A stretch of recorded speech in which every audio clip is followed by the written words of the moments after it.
네, TBC 클리닉 건강 365 오늘의 주치 영남대병원 류마티스 내과 김현재 교수와 함께하겠습니다. 안녕하십니까? 안녕하세요. 네. 네, 안녕하십니까. 저는 영남대학교 병원 류마티스 내과에 근무하는 김현재라고 합니다. 네. 우리가 흔히 나이가 들면 이제 관절염이 없는 분들이 또 안 계신 것도 같습니다. 근데 관절염 앞에 흔히 이제 류마티스라는 이 단어가 붙거든요. 이건 어떤 경우인가요? 네, 류마티스 또는 류마티즘이라고 하는 말은 대체로 근골격 통증을 얘기하는 건데 네. 좀 더 자세히 말씀드리면 이제 만성 통증을 유발하는 관절이나 또는 그 주변의 결체 조직의 점진적인 이제 손상을 동반하면서 기능 장애가 오는 만성적인 상태, 즉 일반적으로는 근골격계 증상을 일으키는 질환을 통틀어 말하는 것입니다. 그 류마티스라는 말에 대해서 조금 더 보충 설명을 드리면 우선 근골격계 질환이니까 이 자체에 대한 기록은 기원전 약 1500년경에 이집트 파피루스에서도 처음 발견이 되는데 류마티스 관절염에 대해서 기술한 것으로 추정이 됩니다. 그리고 기원전 약 400년 전경에는 히포크라테스가 관절염이라는 단어를 처음 사용하였습니다. 그래서 당시 기록에 의하면 모든 질병은 이제 나쁜 액성 물질에 의해서 발생한다고 그렇게 믿었고, 류마티스 질환도 통증을 일으키는 액성 물질, 그게 그 당시에는 류마 이렇게 표현을 했습니다. 그래서 이것에 의해서 발생을 한다고 설명을 하고, 류마가 머리에 있으면 두통, 이것이 이제 몸을 따라서 흘러내려서 관절에 자리 잡으면 통풍이 발생한다고 그렇게 설명을 하고 있습니다. 그래서 류마티스 관절염에 대해서 일반적으로 이제 사람들이 얘기하는 정의는 손가락과 손목, 발가락과 발목 등의 이런 말초의 여러 관절들에 활막에 염증이 발생하는 만성 전신성 자가 면역 질환이 되겠습니다. 네, 류마티스 관절염이 대표적인 자가면역 질환이잖아요. 네. 이게 내 몸이 나를 공격하게 되는 이유가 대체 뭘까요? 네, 환자분들도 많이 여쭤보는 질문이기도 합니다. 사실 자가 면역 질환이 발생하는 정확한 원인은 아직 밝혀지지는 않았습니다. 다만 그 발생하는 과정에 대해서는 많은 연구들을 통해서 일부 알려져 있습니다. 그래서 크게는 유전적 요인과 환경적 요인으로 나누어서 설명을 합니다. 그래서 류마티스 관절염의 발생의 이제 과정이나 원인을 살펴보면 유전적으로 어느 정도 감수성이 있는 개인에서 여러 환경적인 요인, 흡연, 또 치주염, 장내 세균의 불균형, 반복되는 감염 등에 의해서 병이 발현이 되는 것으로 설명하고 있습니다. 네. 교수님, 저는 벌써 걱정이에요. 왜냐하면 우리가 일상생활 하다가 손발 관절을 엄청 많이 사용하고 있잖아요. 맞아요. 저 지금도 설명하면서 이렇게 손발 관절 같이 움직였는데 여기에 문제가 생기면 불편할 수밖에 없잖아요. 혹시 류마티스 관절염의 주요 증상은 어떤 거예요? 네. 네. 한마디로 얘기하면 이제 말초 관절에 작은 관절들의 여러 군데서 생기는 만성 관절염이 특징적인 증상이 되겠습니다. 즉 이제 만성 관절염이기 때문에 최소 한 달 이상 또는 수개월에 걸쳐서 작은 관절들을 포함한 여러 관절들의 통증, 뻣뻣함, 관절의 부종과 같은 증상이 나타납니다. 앞서 말씀드린 대로 손가락, 손목, 발가락 관절 등을 주로 침범을 하고 팔꿈치나 어깨, 발목, 무릎 등과도 같이 비교적 큰 관절에도 침범하기도 합니다. 그 외에도 전신 통증, 체중 감소, 피로감, 우울감 등의 전신 증상이 동반될 수 있습니다. 네. 류마티스 관절염이 일단은 손발의 관절 위주로 좀 많이 나타난다고 말씀을 해주셨는데, 근데 관절이 아니라 다른 곳에도 이렇게 나타날 수 있다면서요? 네. 그 류마티스 관절염 환자의 대부분에서는 이제 말초 관절을 침범을 하기도 하고, 그다음에 척추의 경추의 1번, 2번 관절, 턱관절, 어깨 관절 등을 침범할 수 있습니다. 하지만 류마티스 관절염은 전신성 자가 면역 질환이기 때문에 전신의 여러 관절을 포함한 관절 외 장기를 침범할 수도 있습니다. 관절 외 증상으로는 골감소증, 피부 밑에 이제 류마티스 결절, 폐에도 침범하기도 해서 간질성 폐렴, 심막염, 다발성 신경염을 동반하는 혈관염 등이 있을 수 있습니다. 네. 그리고 류마티스 관절염 환자에서는 이제 골다공증이나 관상동맥 질환, 흔히 이제 심장을 먹여 살리는 혈관이니까 심근경색, 협심증 등의 위험도도 증가합니다.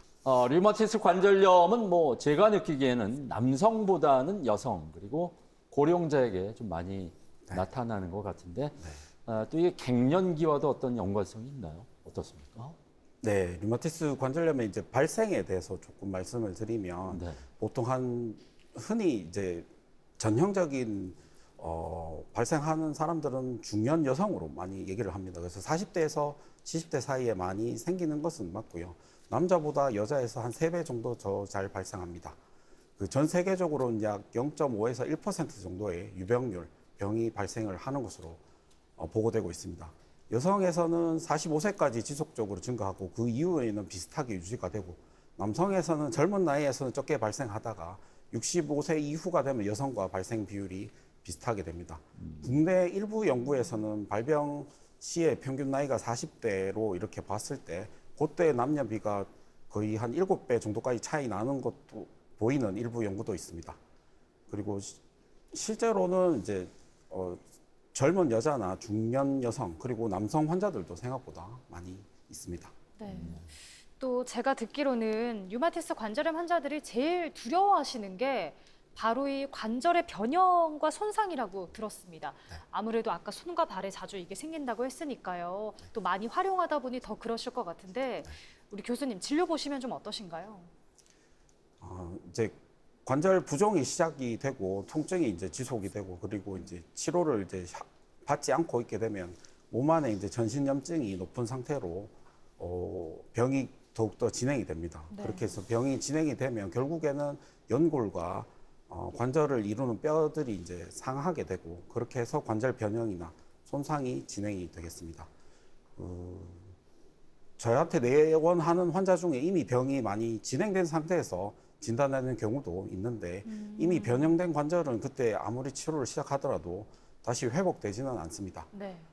하지만 요즘에는 대체로 이 질병에 대해서 좀 더 잘 알려져서 조기에 이제 내원하시고 진단을 하고 적극적인 약물 치료를 통해서 관절 변형으로 진행하지 않도록 혹은 이제 진행이 되더라도 그 진행을 최대한 늦출 수 있는 방향으로 치료의 목표를 삼고 있습니다.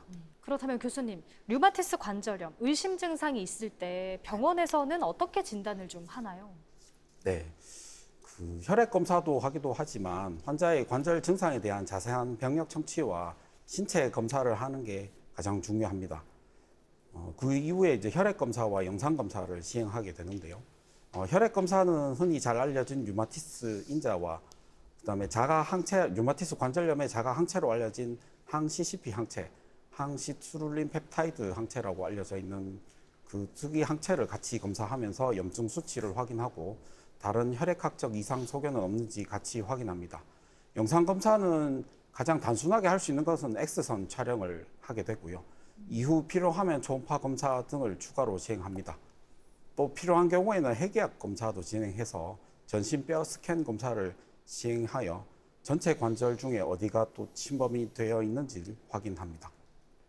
진단 후에는 이제 적극적인 치료가 앞에 말씀해 주신 대로 필요할 것 같은데요. 통증을 조절하거나 관절 손상을 막기 위해서 약물 치료가 주로 쓰인다고 들었거든요. 어떤 약물이 쓰이는지도 너무 궁금해요.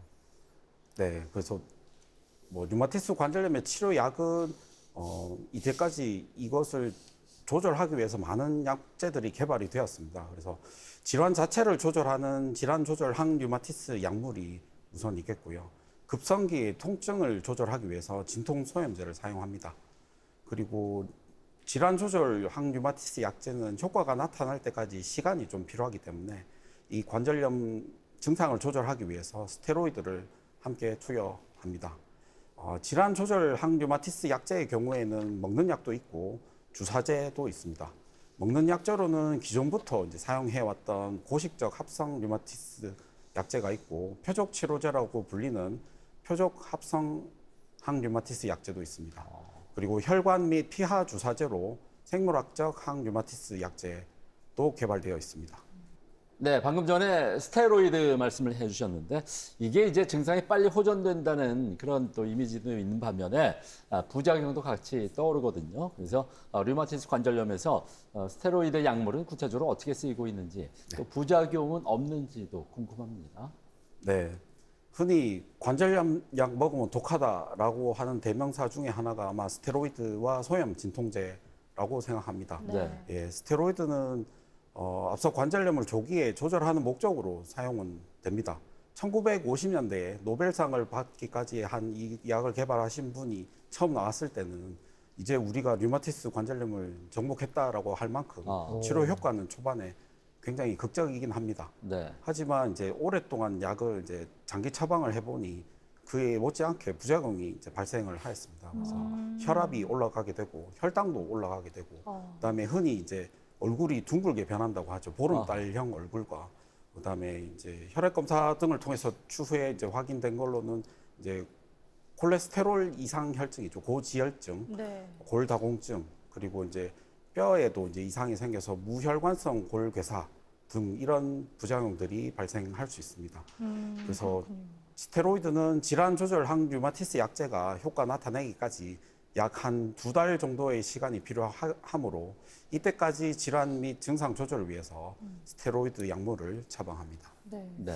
그런데 이 스테로이드와 함께 또 항암 효과가 있는 약물도 같이 쓴다고 들었습니다. 근데 이게 류마티스 관절염이고 암이 아닌데 왜 이 약물을 쓰는 거예요? 아마 고식적인 합성항 류마티스 약제 중에 이제 하나인 메토트렉세이트를 말씀하시는 것 같습니다. 예, 말씀대로 메토트렉세이트 자체는 항암제이긴 하지만 류마티스 관절염 치료제로 이제 사용을 할 때는 저용량을 사용하게 됩니다. 그리고 이제 현재 많은 약제가 개발은 돼 있지만 류마티스 관절염 치료제 중에 가장 중심이 되는 약제가 되겠습니다. 이 약물의 경우에는 항암제로 쓰일 때와는 다르게 류마티스 관절염에서는 사용을 할 때는 용량과 용법이 많이 다릅니다. 그래서 류마티스 관절염 치료제로서는 주 1회 투여를 하게 되고요. 1회 투여하는 용량도 10ml에서 20ml 정도, 4알에서 6알, 많이 먹으면 8알 정도 이제 복용하는 저 용량이 되겠습니다. 아직까지도 류마티스 관절염 치료제 중에 가장 이제 중심이 되는 약제가 되겠고 대부분 다른 약제와 병용 같이 처방을 할 때도 중심이 되는 약제가 되겠습니다. 분명히 치료를 잘 받으려면 이 약을 먹어야 되는데 네. 사실 환자분들은 좀 약을 드시다가 증상이 호전되면은 약을 임의적으로 중단하는 경우도 있거든요. 네. 근데 그 마음이 저도 사실 이해는 돼요. 맞아요. 교수님. 네. 근데 이렇게 중단해도 괜찮습니까? 어떻습니까? 네, 뭐 저도 이제 외래에서 환자를 보다 보면 저희가 뭐 환자를 24시간 쫓아다니지는 않기 때문에 뭐 중단하는지 안 하는지는 잘 모르지만 한 번씩 그렇게 오십니다. 갑자기 안 나타나십니다. 이제 아이고. 그렇게 하고 나면 몇 달 뒤에 다시 아프다고 오시거든요. 네. 그래서 약을 어떻게 이제 지속 복용하고 어떻게 조절하는가가 정말 중요한 질문 중에 하나인 것 같습니다. 그래서 증상이 약을 이제 시작하고 꾸준히 잘 복용해서 조절이 잘 되고 혈액 검사상 염증 수치가 떨어지면 약을 서서히 줄여가면서 질병의 이제 재악화가 없는지 확인을 해가면서 약을 줄이게 되겠고요. 스테로이드 같은 약물의 경우에는 갑자기 중단하면 몸에 이제 무리가 오는 경우도 있고 문제가 생기는 경우가 있어서 특히 좀 주의가 필요하고요. 나머지 항류마티스 약제들도 약제를 중단하더라도 바로 아프지 않기 때문에 중단하고 오신 분들이 있습니다. 근데 그렇게 되면 이제 사람에 따라 차이는 있는데 수주에서 수개월 정도 지나서 다시 좀 아프기 시작하고요. 근데 이제 다시 이제 방문하셔서 치료 약제를 처방을 하게 되면 그 약제가 또다시 효과를 나타내는 데 있어서는 또 그 정도의 시간이 같이 걸리게 됩니다. 그래서 그 기간 동안 또 환자분들은 또 불편함을 또는 병의 그런 진행 과정을 다시 또 겪게 되고요. 뭐 일부 환자에서는 다행히 이전 먹던 용량만큼만 유지해도 병이 조절되는 경우도 있지만 네. 또 그렇지 못하고 더 많은 약물 또는 그 다음 단계 약물을 복용하여야 되는 경우도 있으니 네. 약물을 조절하는 것은 경과에 따라서 조절을 해야 되고 중단하지는 않을 것을 같이 치료하면서 강조를 합니다. 뭐 먹는다든지 주사로 치료를 한다든지 이런 약물로 만약에 호전이 되지가 않는다면 그럼 그 다음 치료로는 우리가 어떤 거를 또 고려를 할 수 있을까요? 네. 글쎄요. 사실 뭐 난치성이라고 얘기하죠. 그런 환자들이 간혹가다 있습니다. 그래서 우선은 먹는 약으로 하다가 안 되면 주사제로 넘어가긴 한데 네. 좀 자세히 말씀드리면 고식적 이제 합성 류마티스 약물로 이제 조절이 안 되면 혈관 주사제 또는 피하 주사제로 이제 넘어가게 되고요. 이렇게 이제 생물학적 항 류마티스 약제도 약 세 종류, 크게 이제 작용 기전에 따라 세 종류 이상 약제들이 있어서 그 약제들 간에 서로 이제 다른 약제도의 변경도 고려합니다. 그리고 약 10여 년 전부터는 이제 먹는 약이긴 하지만 표적 합성 류마티스 약제가 개발이 되어서 생물학적 항류마티스 약제 치료에 실패하거나 주사제 투여에 어려움이 있는 환자에서 또 다음 약제로 선택할 수 있는 약도 개발되어 있습니다. 그리고 흔히 이제 수술적 치료에 대해서도 말씀을 하시는데요. 네. 이게 전신성으로 생기는 자가 면역 질환이다 보니까 어느 특정 관절을 수술한다고 해서 해결되는 병은 아닙니다. 하지만 이제 관절염으로 인해서 관절 변형으로 인해서 그런 이제 염증이 더 진행되다 보면 관절 주변의 인대가 부분 파열 또는 파열이 되는 경우들이 있습니다. 그러면 관절 움직임 제한이 되게 발생하게 되고 그런 것들 같은 경우에는 움직임을 회복시켜주기 위해서 수술적 치료를 고려하기도 합니다. 네. 건강 검진을 했을 때 그 류마티스 인자라는 항목에 딱 결과지를 보니까 양성이 뜹니다. 그렇게 될 경우에는 어떻습니까? 이게 류마티스 관절염이라는 뜻이 되는 건가요? 네. 그래서 뭐 혈압이나 당뇨병처럼 어느 특정 이제 수치 이상이면 당신은 병입니다. 또는 그 이하면 아닙니다처럼 이렇게 분명하게 나누어지면 좋겠지만 네. 류마티스 인자는 그런 이제 혈액 검사 상에서 이상 소견이 있다고 해서 그것이 꼭 류마티스 질환이 있다는 것을 의미하지는 않습니다.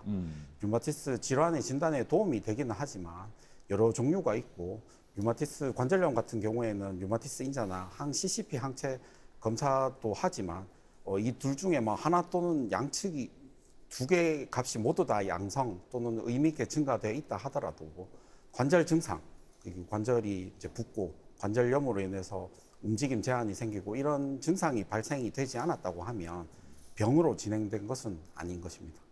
다만 저 류마티스 질환들이 있으면 잘 동반되는 혈액 검사에서 양성일 때 류마티스 내과 전문의 진료를 받으셔서 병이 있는지 없는지를 확인하는 것이 좋겠습니다. 그래서 처음에는 이제 정상이었던 검사들이 뒤늦게 다시 검사 값들이 양성으로 바뀌는 경우도 있고 증상도 뒤늦게 나타나는 경우도 있어서 진료를 보시는 것이 좋겠습니다. 그러면 반대로 이런 뭐 유발인자가 없는데도 류마티스 관절염이 생길 수가 있나요? 네, 그 말씀하신 대로 만성 다발성 관절염이 있는데도 혈액 검사를 해보면 류마티스 인자나 항 CCP 항체 검사상 음성인 환자들이 있습니다. 그래서 이런 환자분들이 혈청 음성 류마티스 관절염 환자가 되겠습니다. 예.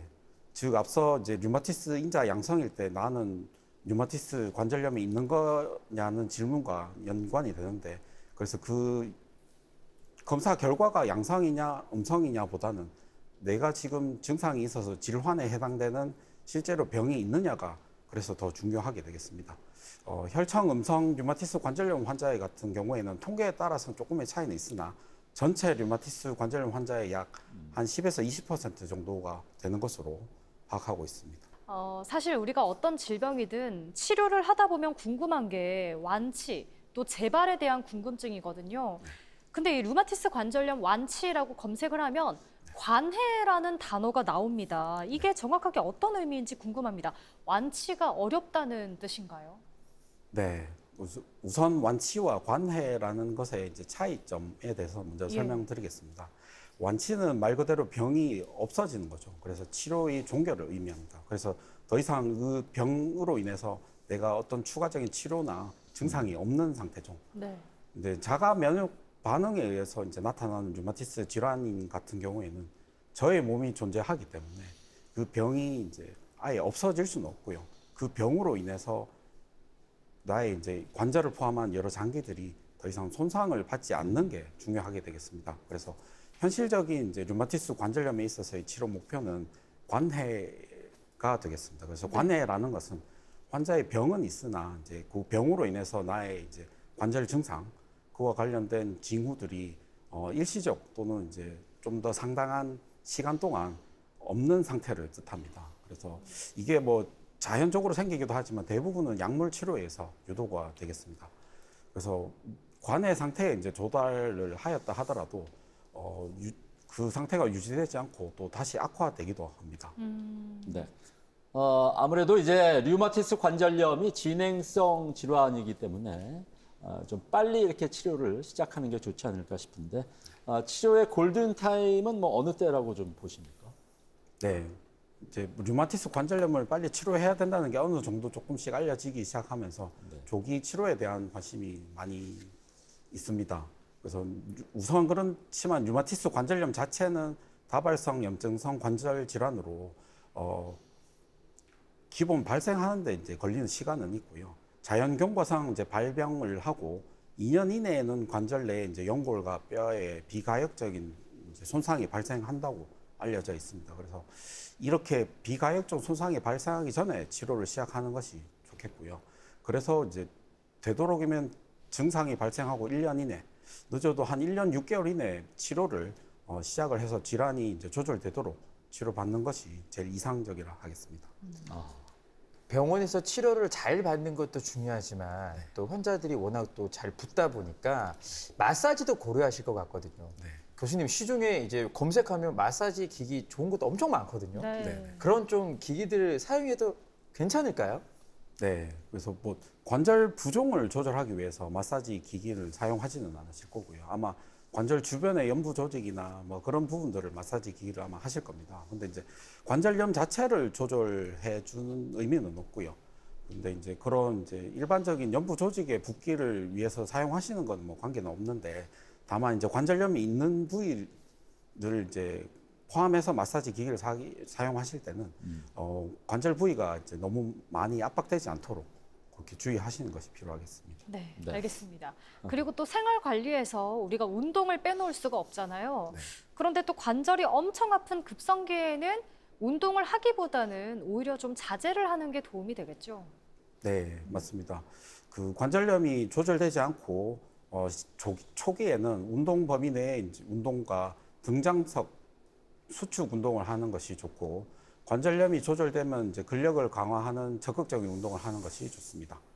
그리고 류마티스 관절염이 아무래도 작은 관절에 있다 보니까 작은 관절을 반복적으로 하는 운동보다는 큰 관절을 사용해서 운동을 하는 것을 추천합니다. 자, 오늘 이 시간 대표적인 자가 면역 질환 가운데 하나인 류마티스 관절염에 대해서 함께 알아봤습니다. 보통 우리가 관절이 좀 많이 아프게 되면 정형외과라든가 뭐 통증의학과, 각종 병원을 전전하게 되는데 교수님 어떻습니까? 류마티스 내과는 언제쯤 방문하면 좋을까요? 네, 관절통이 있다 보면 아무래도 그런 이제 정형외과나 신경외과 등의 과를 많이 이제 전전하다 오시는데요. 그래서 이제 앞서 말씀드렸듯이 이제 만성적인 관절 통증이 지속되고 그것이 이제 한두 군데가 아닌 다발성으로 발생을 하고 그리고 관절 증상뿐만 아니고 관절 외 증상, 피로감, 체중 감소, 약간의 미열감 등의 증상이 같이 있을 때에는 류마티스 내과를 내원하셔서 한번 진료를 받고 필요하다면 검사가 필요할 수 있겠습니다.